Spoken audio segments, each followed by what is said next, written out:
Oh, very good. So not a lot, but that's all right. 10 is good. 10 is good. That was good. And Cindy's here, which makes me really happy Hi, because Cindy. he hasn't been Hi. in a long time. So she was the first one here. She beat Lisa. Well, she been quiet then. I love, I didn't promote this one mostly because my life has just been insane. I really have not had a day off for a few weeks. Every single one of my days has been spoken for. A friend of mine gifted me with a haircut. Her daughter is a hairstylist, and she said, I want to pay for you to have a hair makeover. And I was like, I love it. I think that's so awesome. And I really hope that I can do it, but I just need to find a day that I'm not doing something. So yeah, who knows? Maybe.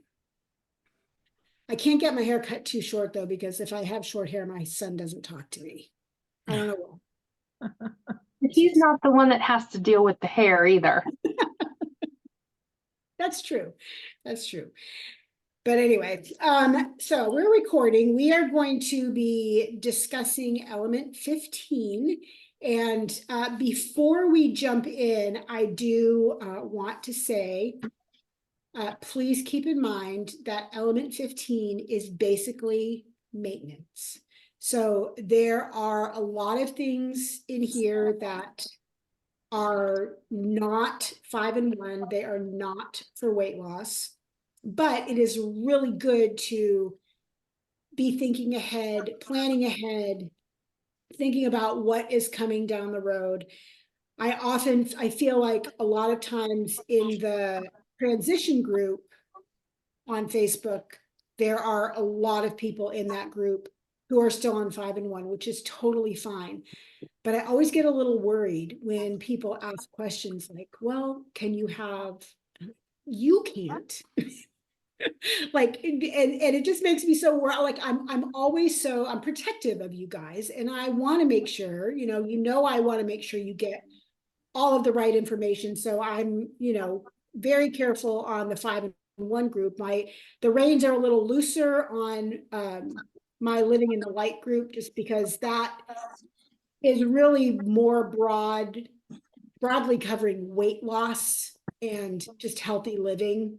And then the transition group is really focused more on transition. So I just always want to make sure that I clarify that, yes, this is the life book and this is what you should be reading, but know that this, once you get 15 and beyond, it's really dealing more with maintenance and optimization. I hate that word. I don't toe the company line. I'm a really black and white person, but don't pigeonhole me and make me follow using certain terms. It just rubs me a little bit the wrong way. I grew up in I went to high school and college in a very legalistic environment. And so sometimes terminologies and things like that just kind of make me go, I don't know that I want to use that term. And optimization just seems like such a weird word to me. So anyway, but that's what they call it once you get past transition and you're living in optimization. I think that's what it means. I don't know. I don't follow it. So we are element 15. And I'm just going to pick some things that jumped and kind of give you some of my insights. There is a lot of reference in this 30-some pages of this element to the Habits of Health book. So I will kind of go back and forth, and it mentions stuff from section 2.4 all the way through 2.8 or 2.9. It's quite a big chunk of the book, because that information is kind of interspersed throughout. I loved, so at the very beginning of this chapter on page 284, he says, as we mentioned in the element on timing, our goal is to initially use the prepackaged fuelings to help you lose weight safely and effectively. So those fuelings, those are there. prepackaged, pre-organized, and people say, oh, but it's processed foods. Okay, you can do this on your own. But a lot of people are not going to be successful doing it on their own.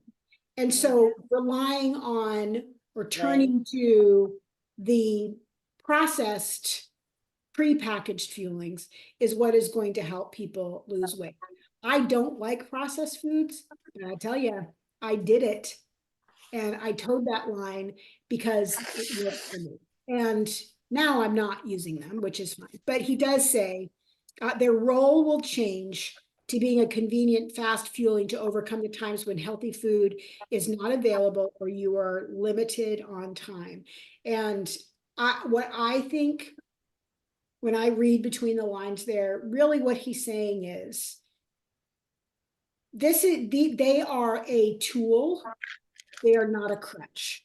And it's kind of that same idea that I mentioned a couple of weeks ago about getting out of the car. The fuelings are that car, that vehicle that you use to get from being overweight to being a healthy weight, but you got to get out of that car.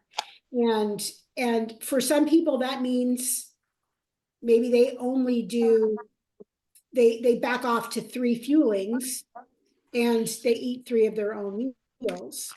And that's fine. But I think what he's saying here is you really need to learn how to make food for yourself, and then rely on those fuelings, those packaged fuelings, for those times where you need something that's a really quick grab and go. Although I will say, and I've shown this in videos before where I'm getting ready to go watch my granddaughter, and in the span of literally 5 minutes, because I record it so I know how long it took me to do that, I can make my yogurt, my oatmeal, my lunch salad that I'm going to have while I'm over there, and my afternoon snack. I can throw all of that in my lunchbox in 5 minutes. And dinner is also, like, on those days, is typically something that I pull out of the freezer. So that is already done and ready to go. And so that means I just had one more fueling, my last fueling of the night, which could be as simple as a protein bar. So really, in the span of 5 minutes, you can have all of your fuelings prepared for an entire day.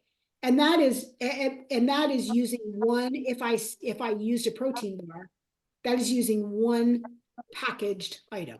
Everything else is a yogurt and berries, oatmeal and berries, a salad with cucumbers and tomatoes and some kind of a protein, and an apple with a cheese stick. Like, it's whole foods that literally take no prep work to do.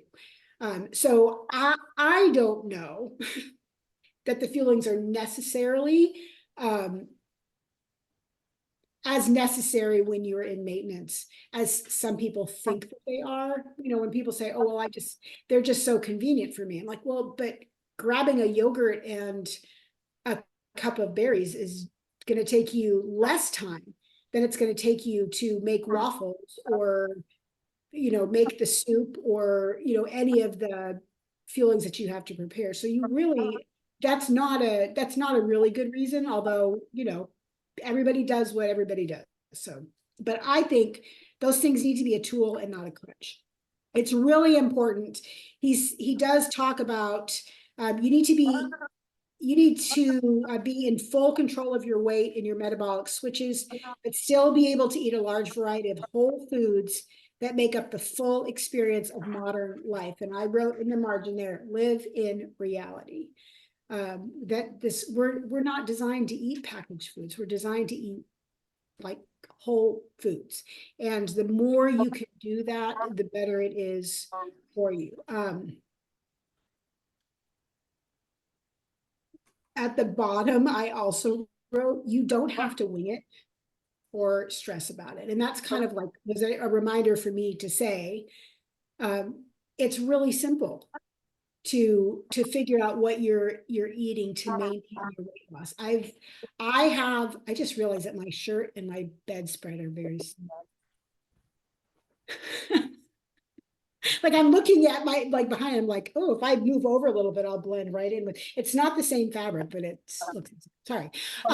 It, it really is not hard. And I want to be able, I don't know how to say this. My goal now is to support people. I mean, I love supporting my clients in weight loss, but I really want to support people in transition and maintenance. I think that is an area that is sadly lacking. And there are probably more coaches who have not been through transition than who have been through transition.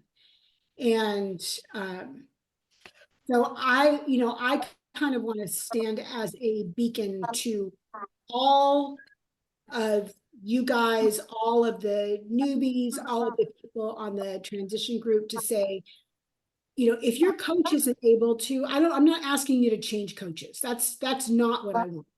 What I want is to come alongside your coach and kind of be that extra coach on the side. I don't know. I don't need more clients. I honestly don't want more clients. I would be happy to not have any clients. I love my clients and I'm not going away, but I would much rather do this than be a coach. That's just me. So I feel like I'm more effective as a teacher than as a coach, if that makes sense.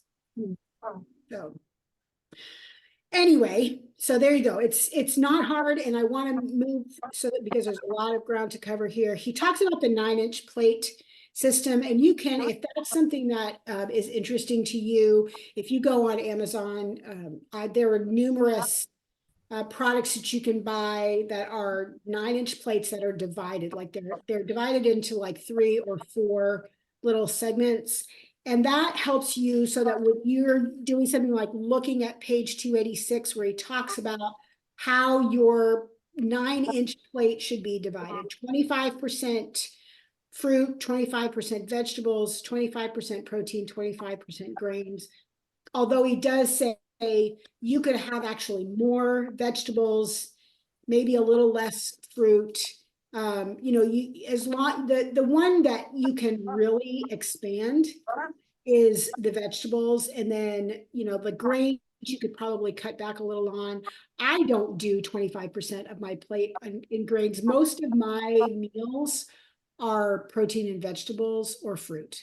I do have oatmeal in the morning, but other than that, I don't do a lot of grains for the rest of the day. I did actually tonight. I made a delicious kind of like a taco soup, but it was ground venison, which we have a lot of in our freezer because my husband's a hunter. And I just used some beans and canned tomatoes and taco seasoning and ground venison. So it was really low in fat because venison is leanest. And then beans, which she talks about later, are an excellent source of protein. So it was a really high in protein. I think when I looked at, let me tell you, because I think it was like that soup, because I figured that up, was like, it was an amazing amount of protein. Hang on. 30 grams of protein in a cup of soup. So it was a huge amount of protein between the beans. And so because I had so much protein, I treated myself to a little piece of cornbread because I made a pan of bread for my husband, and it was delicious. So, every once in a while, having a little bit of grains for me is fine.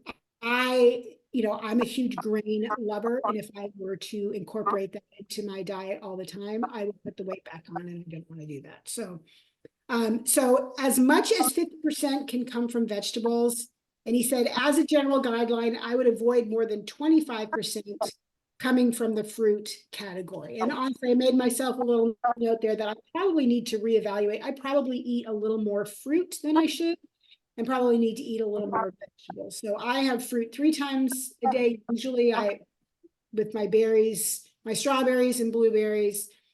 And then usually in the afternoon, I have either an apple or an orange. But I eat vegetables. Usually my lunch is a huge salad.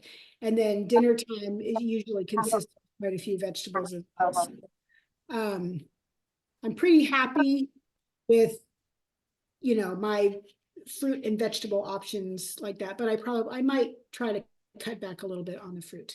It says, before we move on, do you understand the difference between portion size and serving size? Serving sizes are set by the U.S. Department of Agriculture.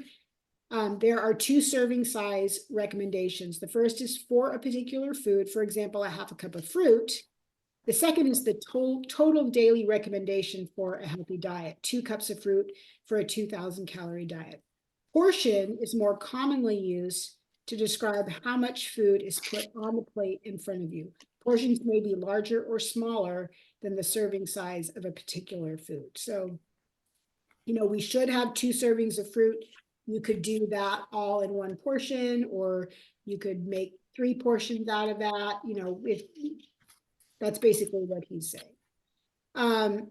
And then the 3 benefits of following this particular breakdown of the plate and learning how to do this. This is just one more habit that you incorporate into your day, always looking at a balance on your plate, is so that it becomes automatic. New habits have to be simple. So having routine meals for me, and I don't, everybody is different, but for me, having a routine helps me to stay on track. So even though I'm not doing the fuelings anymore, I still, every morning, I start out almost every morning with yogurt and fruit. And then I do oatmeal and blueberries. And then I do a salad with protein. And then I do an apple or an orange and, a cheese stick or some nuts or something. I usually have some source of protein. Then there's dinner, and then I do something sweet at night. So, having that routine helps me because I've already figured out my basic macros for a day following that pattern, and it keeps me at that right level. It's when I kind of go off the rails and, we go out for dinner and I have, something that is not what I normally have, then that's when things go a little crazy. But it's easy to get back into the routine because I've really established that over the last few months. Also, this process that he does, the divided plate, supports weight loss. And he says it supports weight loss. It doesn't create it. And he talks about that in Habits of Health on 229. He's says what most people don't realize is that the USDA My Plate, which is that 4 sections, is designed to maintain a healthy weight, not to help you lose weight at the outset. So you really have to lose the weight in a differently structured way, which is why he did the fuelings, so that those things are already, the balance is already figured out for you. And then last, it teaches you to eat healthy for life. I can't tell you how many times I say it, you have to make permanent changes. If if I want to keep 160 pounds off, I cannot go back and eat the way I did when I weighed over 300 pounds. That can't happen. Because if I do, I'm just going to go right back to where I was. And there's no way I'm going back there. There's no way I'm going back there. And I have made permanent changes, and I have to look at certain foods like cookies and cakes and donuts and ice cream and bread and, French fries, those kinds of things. I just have to look at them and go, yeah, no, I can't imagine right now eating a French fry. I can't imagine doing that because it's just not, I can't do that to myself. And I know how unhealthy it is for me because I've made that permanent change. That life habits he talks about on 288 are ones that start in the weight loss phase. When you are on 5 and 1, the weight loss phase 1, whatever you want to call it, you should be eating breakfast within an hour of waking up. 30 minutes is ideal. That's one that I'm not so good at doing, because if I get up, I'm like Gail, I get up early, and if I start eating when I get up, then I will have to go to bed at 4 o'clock, then I can stop eating. So I like the eating every 2.5 hours works really well for me. So I do push my first meal, but I am not doing anything active when I get up. So I'm, and Gail has talked about this before too. Like she gets up and she sits in her recliner, and that's fine. She's not active. She's not really burning any more calories sitting in her recliner than she is lying in her bed. Probably less calories because she's not tossing and turning like she would if she was lying in bed, awake and can't go back to sleep. So eating breakfast within an hour of waking up, eating something every 3 hours, 2 to 3. I like 2.5. That works best for me. You do you. Have a healthy dinner. You're getting that, learning how to do that with 5 and 1 with the lean greens. This is what I love. Okay, this is where it comes in. So you'll eat only lower glycemic carbohydrates in transition. Then you can include light green. So this was another thing that happened with nutrition support this last week. So in the book, and you'll see it in several places where they have the charts with the vegetables on them. You can look, for example, on page 293 in the LifeBook, right? So what he is saying right here is that while you're in weight loss, you should be choosing from that top section, that 15 or less.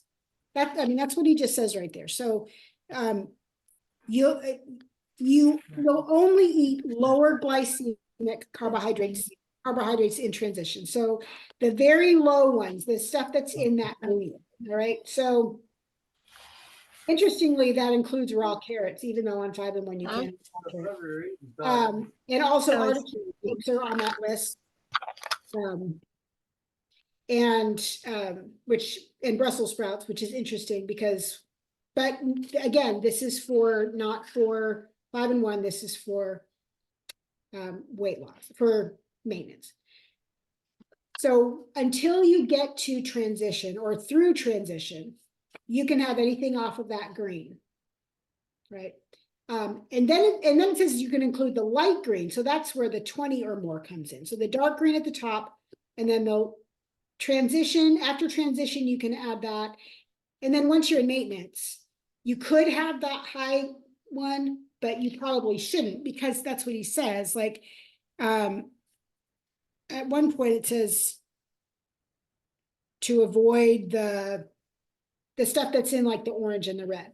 So one of our Facebook friends, who's not here with us tonight that I know of, contacted nutrition support. She started transition, and she contacted nutrition support about the vegetables, and nutrition support said, oh, when you're in transition, you can have any vegetables. And I said, but what about what it says here? And I gave her page numbers in both Habits of Health and the LifeBook. And I said, ask them about these pages. And nutrition's response was, oh, the LifeBook and Habits of Health are really just supporting guides. And I'm like, wait a minute. Like, I'm going to tell you exactly what they said, because if my phone will last that long. because I don't like, this is where when I talk to nutrition support, I think, are you like, really? Hang on, I gotta find this message.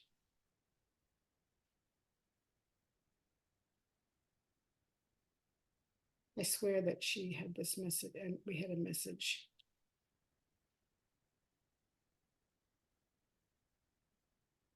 Okay, here it is. She said,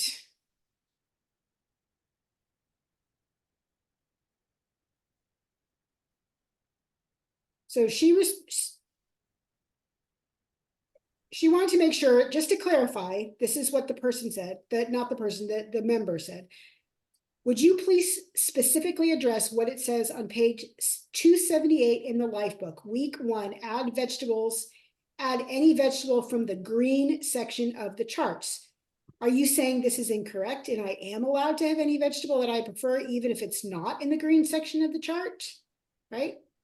And the person, Alicia from Nutrition Support, came back and said, yes, you are correct that it says that in the Lifebook. For our Optavia transition, you can use any vegetable, even if it's not on the green list. The Lifebook and Habits of Health book are complements to the program and don't always mirror our programs, so there will be discrepancies. What? I like, somebody explain that to me. Like, how can you say that your books are just complements to your program and they might have discrepancies? Like, I don't understand that. So again, you do you. Somebody from Optavia is going to watch one of these videos one of these days and they're going to yank my coach card so fast. But I am going to be honest with you, and I will always tell you like it is. And I'm not the company girl, and I will say that I think that's wrong. And I think you either need to follow your program or that girl needs to get another job like that. I work customer service for a company, and if I ever contradicted to a customer something that my company stands for, I would lose my job so fast. Like, you just can't do that. I just like, that has me so shocked. Anyway, so I would say to you, stick with the dark greens, gradually add after transition. So, if you've gone for 5 months, 10 months, a year or more without eating those higher carbohydrate vegetables, you can go for another 6 weeks and then add them in gradually and see how your body responds. Before I did Optavia, several years before I did Optavia, I did Whole 30, that's what it's called.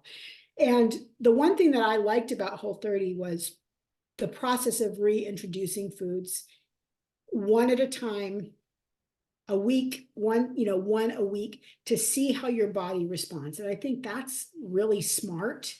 Don't go into maintenance and go, oh good, now I can have potatoes, now I can have Brussels sprouts, now I can have corn, now I can have all of these things. And yes, you can have all of those things, but you really need to step back and pause and see how your body is going to respond to those things.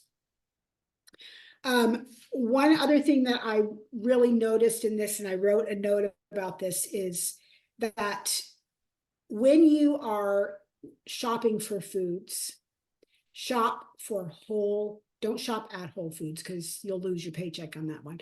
Shop for whole foods, right? Vegetables, lean proteins. Forget the sausages and the meatballs. Forget the packaged Kevin's pulled pork or whatever.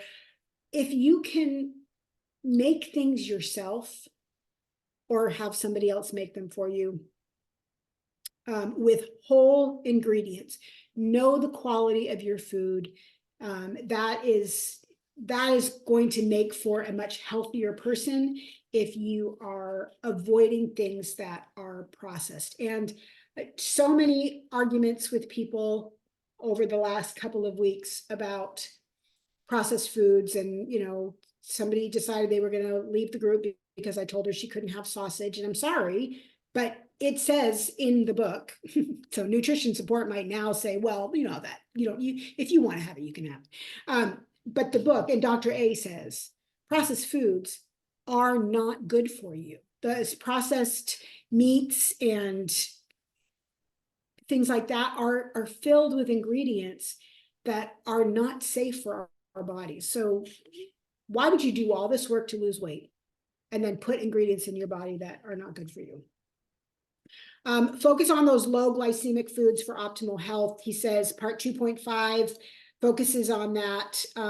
That is the best way to lose weight. And it says, if we move away from the ultra processed Western diet and unhealthy carbs, we can turn off insulin so the body stops behaving like a fat storage depot. So, and that's one of the best things you can do is get rid of the processed foods. And yeah, because that's just not helpful to you at all. On page 290, he kind of goes over the color code. You want to definitely go with those green things. So the dark green or the medium green. Avoid the things that are in orange, and the things that are in red are toxic. And so just really quickly, if you've got your LifeBook in front of you, like flip over to 297, and I was shocked at what was in the red toxic under meat, spare ribs, okay, ribs, fat. But the next thing down, very lean ground beef, toxic. Like, wow, all right. So I'm glad that I do venison more than I do ground beef, but then sausage is there, down under poultry, duck, dark chicken meat, Cornish with skin, Cornish game hen with skin, turkey hot dogs.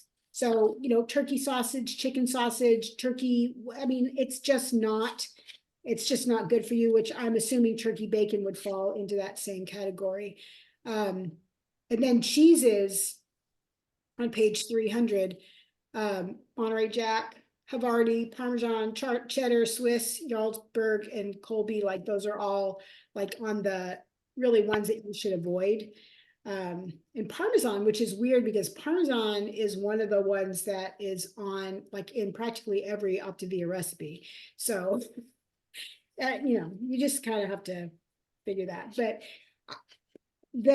there's no way that you will ever memorize all of the stuff that is all of these charts, but I would constantly try to be familiar with, I would try to be more familiar with the things that you shouldn't have.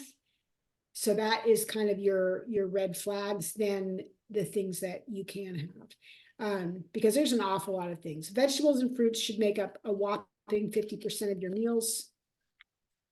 And so it's especially important to select the lowest glycemic varieties. The lower glycemic they are on the glycemic index, the more you can have, which is kind of nice because that just makes them feel more filling. I have to reevaluate my fruit because I have blueberries every day and those are high GI, and I didn't realize that. So I don't know what I'm going to do about that, but I've got a bunch of blueberries I need to eat up over the next couple of weeks. So maybe I'll take a break from blueberries, or maybe I'll put those in the freezer and move on. Raspberries and blackberries, those are even more expensive than blueberries. Grapefruit is really good. I do like grapefruit. And what cracks me up is that the olives, avocado, limes, lemons, and tomatoes, like those they are fruits, but they don't feel like fruits to me that I'm going to eat. Like limes and lemons are great for throwing in your water or seasoning foods, but I'm not going to sit and eat a lemon or eat a lime. I will eat an avocado, but those are really high in fat, but they're so good. I love avocados. Apples are great. I'm not a nectarine or a peach person, but the strawberries, oranges, so there are lots of really good options. And then maybe it's, maybe I just need to say, well, melons and blueberries are just going to be an occasional thing. I did, well, I can't remember what channel I was watching, but there was like this commercial that came on and they said that the guy that was speaking was talking about nutrition, that bananas are one of the worst fruits for you. They're so high in sugar. Even like a half of a banana is like just massively high in sugar. If you eat them green, like like a greener banana, those are better. The sugars are not as developed in like a green banana, but I do like my bananas closer to green than brown, but I don't know that I could eat a green banana. That would be not so great. Protein, the portion size of protein is about the size of a deck of cards. Before, the portion size of fruits and vegetables should be the size of, I liked this part. It said the size of a paperback, about 100 pages. However, green, low glycemic vegetables are so beneficial, you could probably even use a great big Tom Clancy book as your point of reference. It's like, oh, that's a good one. Protein, size of a deck of cards. Is a good thing. Fish is something that you should eat 1 to 3 times a week. In fact, 1 serving of fish may reduce your risk of fatal heart attack by 40%. That's a lot. I do try to do a lot of tuna. Salmon, I guess, is one of the, it's on the lean list, so it's a little higher in fat. So I probably should not have salmon as much as I do and focus more on things like cod and flounder, halibut, grouper. Grouper is one of my favorites. And I love shellfish, crab, scallops, lobster, shrimp. So those are all super good options. I love swordfish too. So I would eat fish all the time. I did want to say my favorite lunch, which I had today, it was a big old plate of spring mix with 100 grams. I'm a 100-gram girl, so it was actually only about 40 grams of spring mix, but that's a lot of spring mix. 100 grams of cucumbers, 100 grams of cherry tomatoes, and a can of albacore tuna from Costco. That lunch with a teaspoon of a tablespoon of red wine vinegar and a teaspoon of olive oil, and really you don't need any more than that. It's just a little drizzle, some salt and pepper. That was 276 calories, 44.9, so almost 45 grams of protein. So between my dinner and my lunch, I had 75 grams of protein between those 2 meals, and my goal is to get to 93. And so I easily did that today with everything that I had. That also only had 6.2 grams of fat and 10.8 grams of carbs. And that's something that I eat. I probably eat that particular lunch at least 3 times a week, maybe 4 or 5.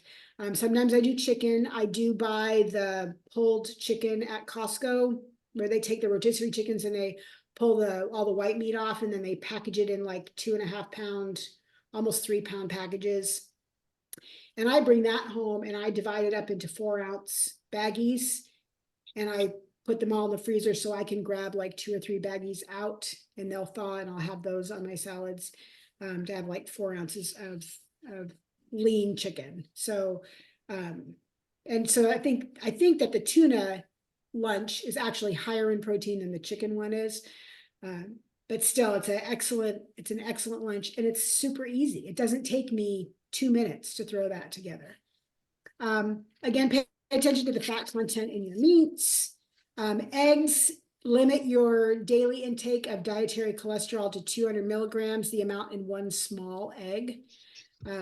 So if you're going to do eggs, and I think that's why on the 5-in-1 they say for a lean and green, if you're going to do eggs, the 3 eggs, to limit that to no more than twice a week, I think, just so that you're not having more than 6 eggs in a week. However, there's no limit to the amount of egg whites you can eat, as long as they fit on the 25% of your plate devoted to protein. And this is where there is a difference between weight loss and maintenance, because if you're on 5-in-1 and you do a lean and green and you've got egg whites, it's a 1.5 cups. I mean, it's a massive amount of egg whites. I don't know how many of you have often done egg whites as part of your lean and green, but whenever I would do them, whenever I would make something and realize this whole 9x13 pan is a lean green, and there's no way I can eat that much. And so I would eat like half, and then I would have half of a lean. I would add to it half of a lean and 1.5 greens or something. And I would just try to do a portion of that instead, because all those egg whites is just an awful lot of stuff. He talks about this, or he talks about legumes, which was my inspiration for my soup tonight. A cup of legumes gives you 110 to 150 calories of the best fuel you can buy. Any of them are good. So eat more beans. There you go. Soybeans have twice as much protein as other legumes and provide nearly as many essential amino acids as animal protein, but without all the saturated fat. So if you're into soy, you can do soybean products like tofu. That's really good. Although he does say soybean oil is probably the worst of all of them. So be very careful with soybean oil. When you go out to eat at a restaurant, if you ask for oil and vinegar, dollars to donuts, the oil that they give you is soybean oil.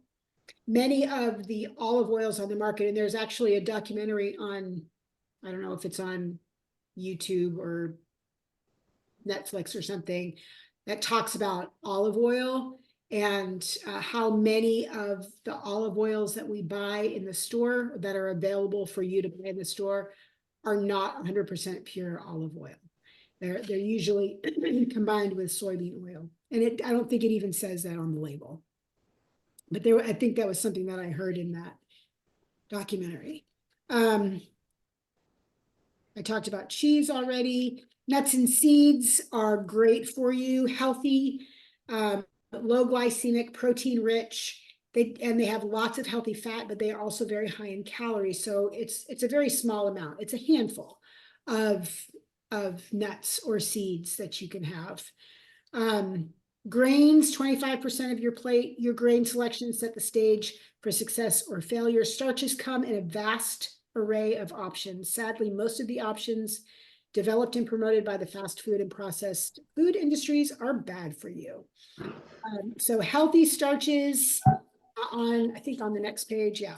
So quinoa, muesli, rye bread, unrefined flours, buckwheat, whole grain pasta, whole grain bread with the bran, all bran cereal, and sourdough bread are all great grain options. Interesting, the high glycemic, this is again when I go oatmeal, that I can't have oatmeal, from steel cut oats, semolina, hamburger rolls, couscous, which is pasta, refined cereals, cornflakes, white bread, bagels, dinner rolls, Kaiser rolls, crackers, like all of those things are things that you should avoid more or less.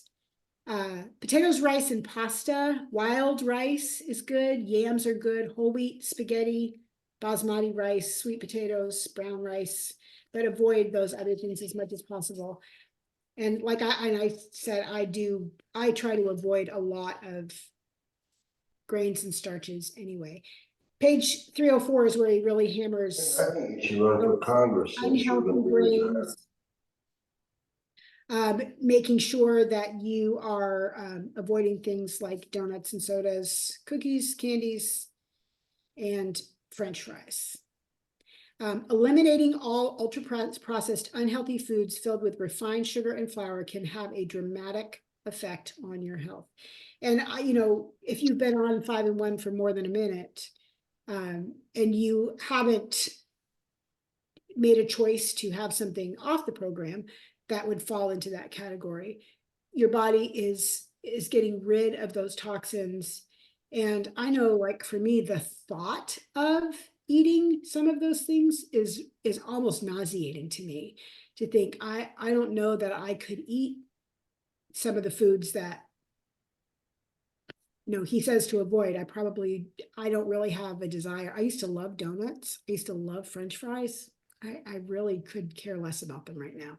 And I was never a soda drinker. So eating the right types of fat in the right amount can have a dramatic impact on your health.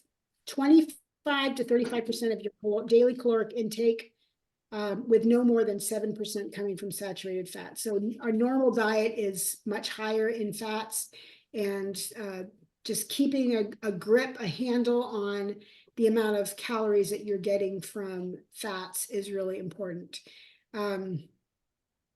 He does talk about fats that are good, and he talks about canola oil, and am I wrong to think that hasn't that been shown, canola oil been shown to be detrimental to your health? I mean, I know this book was not written yesterday, it was written a while ago, but I think that canola oil is one of those oils now that we're supposed to avoid. But olive oil, avocado oil is a great oil as well. Coconut oil is good. Sesame oil is good. But I don't know about that. I mean, maybe I'm wrong about the canola oil, but I don't buy it. I just stick with olive oil and avocado oil and coconut oil. And coconut oil is, even though it is solid at room temperature, I have found that this Christmas when I was doing my baking, and I was baking cinnamon rolls.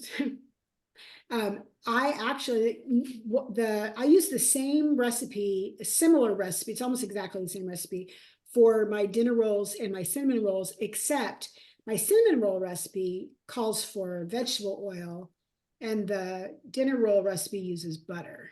And I decided instead of using the vegetable oil, I decided I was going to melt coconut oil. I was going to use coconut oil instead. And you would never, it didn't taste coconutty at all. Nobody ever knew that there was coconut oil in there, and it was a much healthier oil. So it made my cinnamon rolls a little healthier, I guess, than they would have been. But anyway, filling your house again, even if it's for other people to eat, making sure that you just have those healthy options in your house is really important. He talks on 308. I'm really pushing to try to get through here in 10 minutes. About fiber. We know fiber is really important. It helps to keep us regular. It helps us to feel full, and it helps to keep our systems clean. Soluble fiber is what dissolves in water, and it can be found in grains like rye, barley, and oats, vegetables and fruits, and legumes. It says when you eat it in large enough quantities, it can help lower cholesterol as well. So soluble fiber is very good. Insoluble fiber doesn't dissolve in water and is not absorbed or digested in the body, but it does reduce hunger. It's what helps you to feel full. It also helps to clean out your GI tract and help you to poop more regularly. Good sources are brown rice, whole wheat breads and cereals, seeds, fruit and vegetable skins, and legumes. So don't peel your veggies.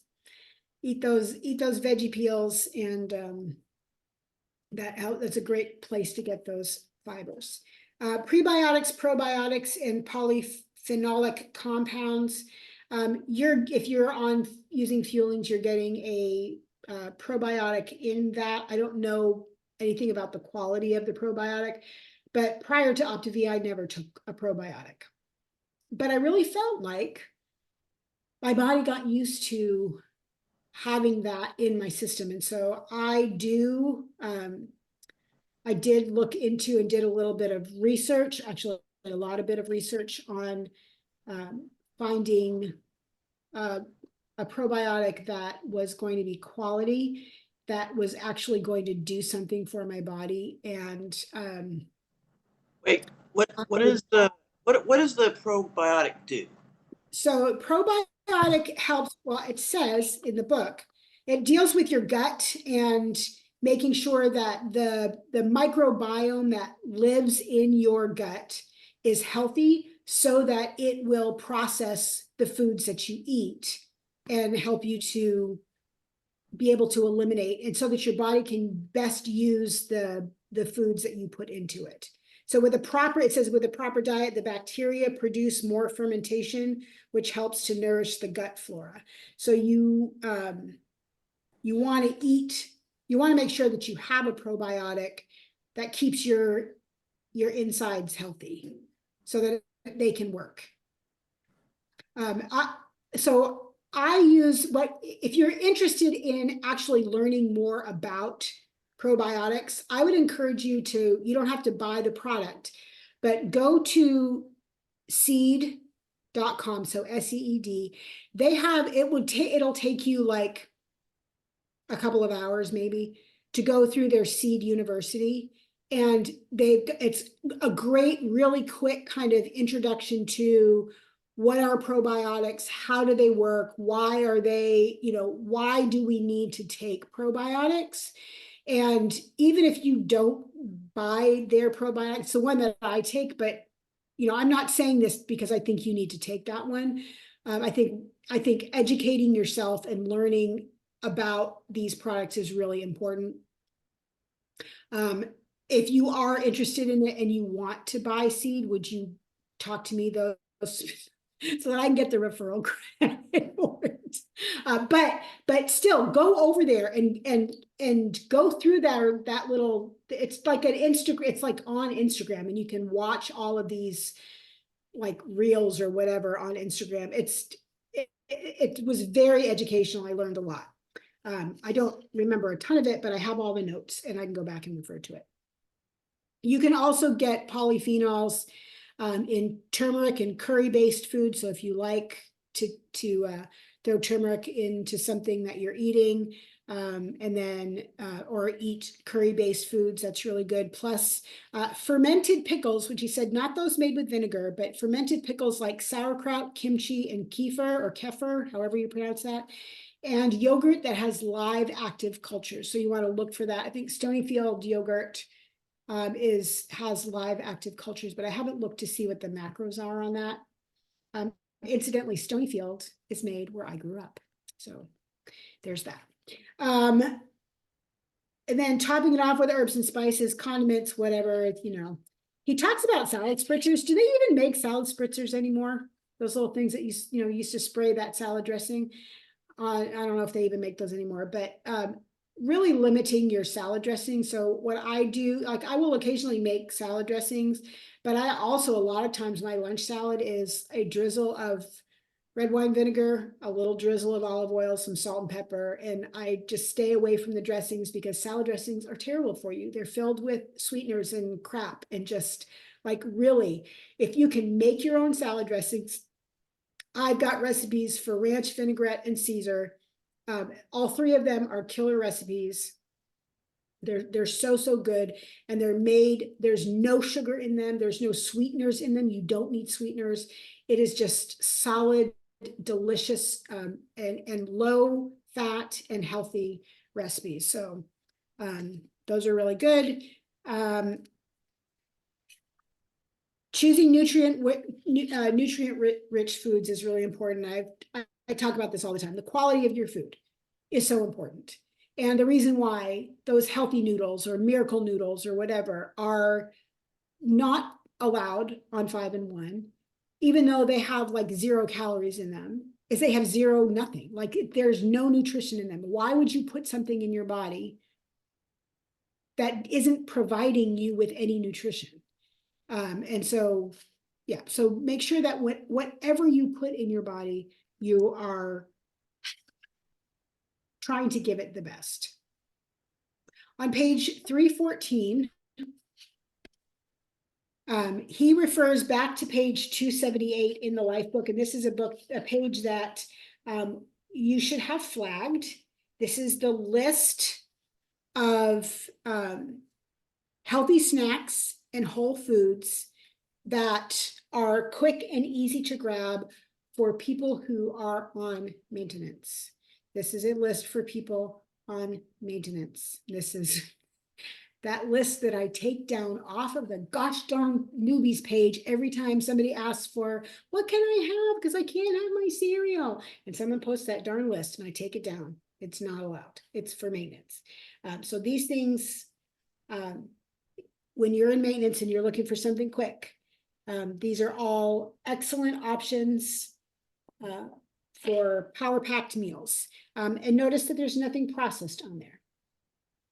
It's all stuff that you can make yourself. So he does say that he still uses the fuelings. More power to you. It's your company. You probably don't pay for them, sir. But the rest of us need to learn how to live and eat from the grocery store. Kathy, I know that my ranch dressing I have a video of the ranch dressing. I don't think that I did the Caesar or the vinaigrette dressing, but I will do a video of all three of those. And now that I'm on TikTok, I'm probably going to do a TikTok for that too. You know, that's my new venture. Is I'm going to try to up my social media game, as if I need more things to do. But anyway, all right. I just talked for almost an hour. Who has questions? I need a drink. But Kathy, if you're on the one of the Facebook groups, or just send me a message. But I know that they're linked on a couple of the Facebook groups, but I will send you, I'll either tag you in one of those posts or send you the recipes, because I have them all saved in my notes and I can just send you a note with that in there. Anybody have questions or things they want to add? Okay. I would love to be tagged on those recipes as well. Sure. Let me grab a pen. And I will just write, I'm going to do Kathy. Me too. Haven't I sent those to you, Lisa? Okay. Me too. I'm pretty sure that I sent them to you already, but I'll send them to You you. did. Okay. Renee too. Renee, what's your last name? Bittner. Oh, okay. It just shows up as Renee on here, but everybody else I can see. And Vicki Dawson. Vicki Dawson, I see that. Anybody else? So I have Kathy Hitchcock, Vicki Dawson, Lisa, Renee. Anybody else want it? All right. If not, I mean, even if you do, you can always message me and I'll send. I will give you whatever you want. Again, I'm just putting this out there that I am on your team as your bonus coach. And like really, truly, I've had people who messaged me and said, can I just talk to you on the phone? Yes. Or FaceTime or whatever. But if you, and no shade on your coach, stay with your coach, love on your coach, work with your coach. I am not trying to step on your coach's toes. But if you are moving into transition and maintenance and your coach is not able to give you the right support for that part of it, I'm happy to answer questions, help you come up with a plan, be that support for you. Always happy to do that for you. So there you go. Is that it? Anybody have anything else? I just want to say I've been enjoying your vlogs that you've been doing. Your Thank you. Costco trip. I'm looking forward to your next video. I watched a few of them today.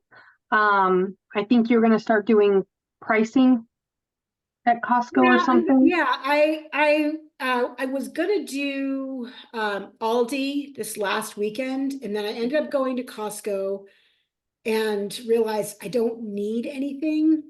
And so maybe this weekend I'll go to Aldi and kind of do what I did at Costco, just like take some video of some of the items, and I may pick up a few things. But that's what I tried to do with the Costco, is like, these are good things that you can get in Costco. I did not buy everything that I put in that video. But those are all great. I sing the praises of Costco produce. Like, it's beautiful produce and it lasts a long time. The stuff you buy at the grocery store, if you don't use it within 3 days or 4 days, it starts to go bad. And I spend too much. Because I eat whole foods, I want to make sure that I have stuff that I'm not going to be throwing away. So, and it's just the two of us. So, it's a good thing I eat a lot of it, because like that big box of spring mix, if I wasn't eating salad every day, we wouldn't go through it that fast. So, I was actually thinking about letting our Sam's Club go. That expires next month. But after watching your videos, I'm thinking, nope. When I'm on during transition and into maintenance, definitely, I think it's going to be a Yeah. plus to keep the membership. yeah, before I went into transition and maintenance, I personally went into Costco maybe once a year. Yep. My husband went, like he would stop on his way home from work, we would do toilet paper and paper towels and coffee, dish soap, because, like things like that, laundry detergent, dish soap. But now that I am eating groceries again, using the membership, I'm in there every week. And fortunately, I drive right past it when I go to and from my son's house to watch Taylor. So I'm passing it at least once a week, if not twice. So there's no reason why I can't swing in there, and like I literally drive right past it. I So wish I could say the same. well, and this is a brand new Costco too, so they've only been open for a few months. Before it was it's a 35-40 minute drive for me to go. So and it's not in a direction that I normally grocery shop. So unless I was headed to West Nashville for some other reason, I never went. But yeah, I'm a big Costco fan now. I stay away from the hot dog. I love those Costco hot dogs, but I just have to keep on walking. Yep. I have them. So Well, so do you plan on continuing your vlogging or? Yep. I'm just my focus is changing a little bit. I a lot of the recipes that I do will continue to be helpful for people on 5-in-1. Most of them will be, but if I were to have recorded the soup that I made tonight, of course, that's not a 5-in-1 friendly because of the beans in there. But all of my lean and green recipes and Fun with Fuelings recipes, those are going to stay there. And those are good for anybody. And I hope people will continue to find them and go back and use them. I don't think I'm going to do like reality checks like I was, just because there's not a whole lot to say because I'm staying the same. Right. So really, I think like the daily vlogs are probably more beneficial to, this is what I eat. This is what I do to maintain my weight loss. And just really, as I said several times tonight, just making sure people understand I'm here to help you. Like literally, you don't, you say, like I said, I'm going to say it again, stay with your coach. I'm not telling you to change coaches. I just want to be that additional source of support for people who need help in transition, who want to, and it doesn't matter how they lost their weight.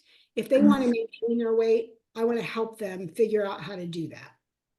So that's kind of more what my focus is now, and will be on my channel. So I will be forever grateful to Optavia, and will never tell people that they shouldn't do Optavia, but I will also tell people that there are lots of ways that you can lose weight. You have to find what works best for you. That happened to be what worked best for me, and so I'm forever grateful for that. But I will not be an Optavia coach for forever, and because that's really not my heart. All of my clients are people who came to me and said, would you please coach me? And I do not have a single client that I went out and said, you should do this program, and talk them into doing it. Like I just don't do that. That's not the kind of coach that I am. And so when my clients are done with the program, and all of them are in kind of weird places right now anyway. Like I have a couple of clients who aren't even using Optavia, but they still talk to me all the time, which is totally fine. I have some clients who never want to talk to me, and that's totally fine. So, it is what it is. I have a couple of clients who are in maintenance, and so once they're all done with me, I'm done. I'm not taking on new clients. So I'm just going to be the people's client, the people's coach. There we go. Like the people's court. I'd be like, who's that? Not Judge That's Judy. good. Judge Wapner. I'm Judge Wapner. It's my new title, Judge Wapner. All right, that's it. It is 7 after. I need to go to bed. Thank you. Thank you Thank so much, Elizabeth. You are Appreciate you. amazing. Appreciate your welcome, generous guys. heart. Yes. Sure. Anytime you need anything, please reach out. And until I see you next time. Living the light. All right. Bye, guys. Have a great night. Thanks. Thank Bye. You you. too. Bye, everyone. Bye. Bye.